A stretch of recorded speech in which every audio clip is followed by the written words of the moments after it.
Hello. आज हम बात करेंगे रिप्रोडक्शन। रिप्रोडक्शन का मीन्स होता है कि प्रजनन ये आपको ग्रुप डी में, रेलवे में और बिहार दरोगा, बिहार पुलिस में ये सब सवाल पूछा जाता है। इसमें हम जानेंगे प्रजनन, और एनसीईआरटी के आप एनसीईआरटी पढ़ेंगे तो उसमें भी 6 या 7 क्लास में है।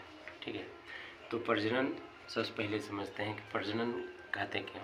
प्रजनन जो रिप्रोडक्शन होता है, अपने समान जीव को क्या करता है, जन्म देता है।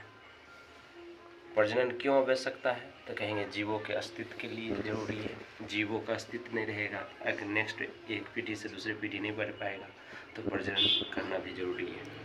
इसमें अगर हम बात करें प्रजनन की, देखिए प्रजनन 2 प्रकार होते हैं, एक अलैंगिक जन होते हैं, एक लैंगिक जन होते हैं। ठीक है, उसमें अगर लैंगिक जन की बात करें, विविधता होती है। तो सवाल पूछेगा आपसे, विविधता किसमें पाई जाती है, लैंगिक और लैंगिक में, तो आप कहेंगे और लैंगिक में कहेंगे। ठीक है, लैंगिक में पौधा और जंतु, ये सब आ जाएगी। ठीक है, उसके बाद अलैंगिक, जिसको हम एसेक्सुअल्स कहते हैं। एसेक्सुअल्स के अंतर्गत आप देखेंगे सूक्ष्म जीव आते हैं। एसेक्सुअल के अंतर्गत सूक्ष्म जीव आएगा। इसके अंतर्गत अब इसका प्रकार अगर देखें अलैंगिक जन के, तो सबसे पहला है विखंडन।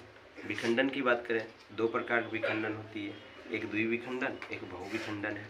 द्विविखंडन के अंतर्गत अमीबा और बहुविखंडन के अंतर्गत प्लाज्मोडियम है। इसी के अंतर्गत दूसरा है खंडन, जो ये बिहार दरोगा में भी पूछा था और रेलवे के एग्जाम एनटीपीसी में पूछा था, और अभी एग्जाम जो भी है उसमें ये भी पूछा था। खंडन तो स्पाइरोगैराम होता है। दूसरा, अब स्पाइरोगैराम देखें, एक डीएनए है, ये क्या किया, खंडन करके दोनों अलग हो गए। दूसरा है द्विखंडन। विखंडन में 2 होता है, एक द्विखंडन, एक बहुखंडन।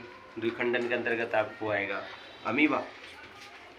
दूसरा बहुखंडन के अंतर्गत आएगा प्लाज्मोडियम, और तीसरा है मुकुलन, और जिसके अंतर्गत आएगा हाइड्रा और ईस्ट।